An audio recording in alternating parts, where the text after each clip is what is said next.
আজ বাড়িতে বানিয়েছিলাম বিরিয়ানি, আর সেটাই কিভাবে বানিয়েছি সেটাই তোমাদেরকে শেয়ার করব। তার জন্য ভিডিওটা শেষ পর্যন্ত দেখতে থাকো। আমার আগের একটা ভিডিওতে একজন কমেন্ট করেছিল যে বিরিয়ানির ভিডিও চাই, আর হ্যাঁ, আমি কিভাবে বাড়িতে নর্মালি বিরিয়ানি বানাই সেটাই শেয়ার করছি।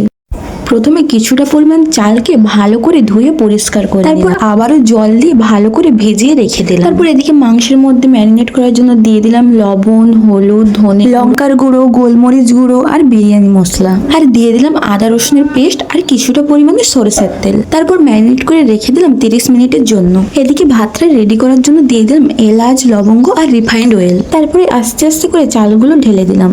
ভাতটা 70% মতো হয়ে গেলে নামিয়ে নেব। এদিকে কড়াইয়ের মধ্যে পেঁয়াজগুলো দিয়ে ভালো করে বেরেস্তা ভেজে নেব। তারপর বিরিয়ানির আলুগুলোকেও একে একে করে সবগুলো ভেজে নিলাম। আলুগুলো ভাজা হয়ে গেলে দিয়ে দিলাম পেঁয়াজ আর পরিমাণ মতো লবণ। কিছুক্ষণ ভালো করে নাড়াচাড়া করার পর দিয়ে দেবো ম্যারিনেট করে রাখা চিকেন। আর হ্যাঁ, তোমরা তোমাদের নিজেদের মতো লবণ ঝালটা মেপেই দেবে। তারপর চিকেনটাকে ভালো করে নাড়াচাড়া করতে থাকবো।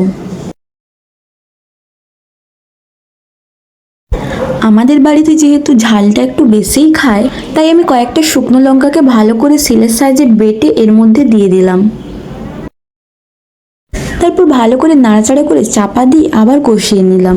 দেখো, চিকেনের মধ্যে কিন্তু অলরেডি তেল ছাড়তে শুরু করে দিয়েছে, আর আমি এর মধ্যে দিয়েছিলাম অল্প পরিমাণে জল।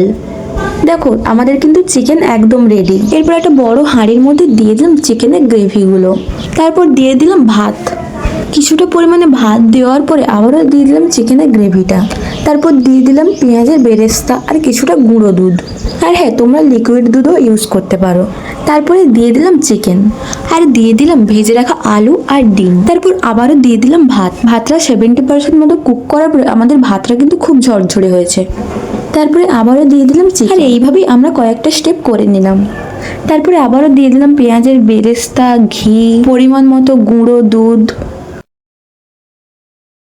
তারপর উপর থেকে দিয়ে দিলাম বিরিয়ানির মশলা আর কয়েক ফোঁটা গোলাপ জল আর কিছুটা কেওড়া জল, আর দিয়ে দিলাম 3-4 ফোঁটা মতো বিরিয়ানির ফ্লেভার, যাতে গন্ধটা খুব ভালো আসে।